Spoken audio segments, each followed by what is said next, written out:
बघा शेजारला आकृती मध्ये काय म्हणताय तुमच्याला एपी काय आहे बीसी ला लंब आहे बघा एपी काय बीसी ला लंब आहे दिलेल्या आकृतीमध्ये एपी हा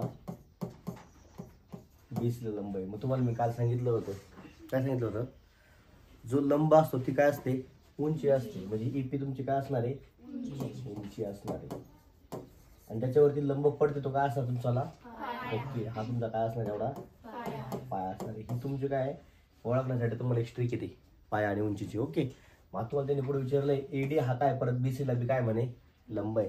आता एडी जर हा बीसी ला काय असेल लंब असेल या बीसी ला तर या एडी पासून तर खाली इथपर्यंत जी पण तुमची असणार एवढी म्हणजे एपी तुमची काय असणार एवढी उंची असणार आहे. ही इथं असू द्या किंवा तिकडं असू द्या दोन समांतर रेषेमधलं जे अंतर असतं ते कधी कसं असतं समान असतं.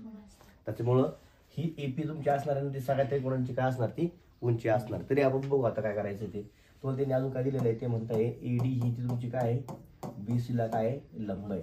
तुम्हाला ते काय म्हणताय त्रिकोण एबीसी आणि त्रिकोण बीसीडी एबीसी आणि बीसीडी दोघांचं काय काढायचं क्षेत्रफळांचं गुणोत्तर काढायचं. हे लिहिता आता तुम्हाला ऑलरेडी दिलंय आपण ते लिहून टाकलंय. आता काय लिहायचं आपल्याला इथे दोन त्रिकोण दिले तुम्हाला कोणता रे बरोबर एरिया ऑफ त्रिकोण दिलाय एबीसी आणि एरिया ऑफ त्रिकोण दिलाय बीसीडी मध्ये दोघांमध्ये आपल्याला दोघांचे पाया आणि उंची समान काय समान आहे बघायचंय. परंतु वरती लक्ष द्या आता एरिया ऑफ त्रिकोण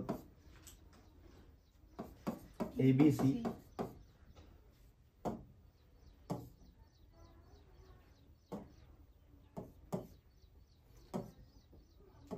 भागिले एरिया ऑफ त्रिकोण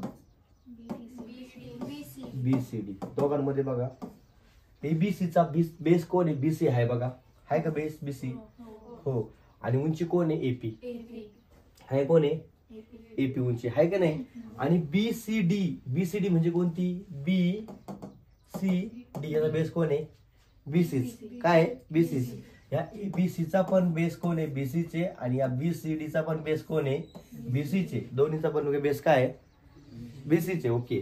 सर मग दोघांचा बेस लिहून देऊ आपण बीसी भागिले त्याचा पण काय आहे बीसी.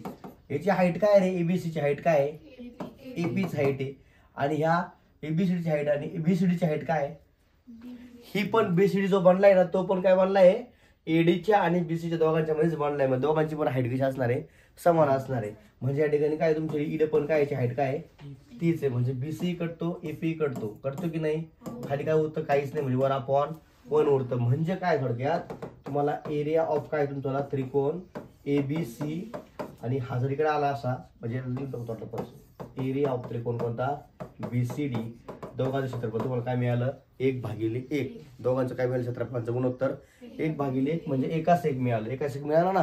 मग साधी गोष्ट आहे दोघांचं क्षेत्रफळांचं गुणोत्तर जर एकाच एक मिळालं तुम्हाला तर आपण या दोघांचं काय दिलं तुमच्याकडे हा जर इकडे आणला हा एरिया ऑफ त्रिकोण बीसीडी इकडे घेऊन या तो 1 ला गुणकारामध्ये होईल आणि याला 1 ला इकडे घेऊन जा 1 ने याला गुणले काही होईल का नाही हा तसंच असेल तो. मग त्रिकोण एबीसी बरोबर हा इकडे त्यांनी काय होऊन जाईल तेच होऊन जाईल काय त्रिकोण बी सी डी. तुम्हाला त्यांनी काय विचारलं होतं दोघांचं क्षेत्रफळ काय काढा गुणोत्तर काढा दोघं क्षेत्रफळ ऑलरेडी इक्वल आहे आणि तुम्हाला त्यांनी गुणोत्तर काढायला विचारलं तर फक्त एवढंच काढायचंय ओके ना.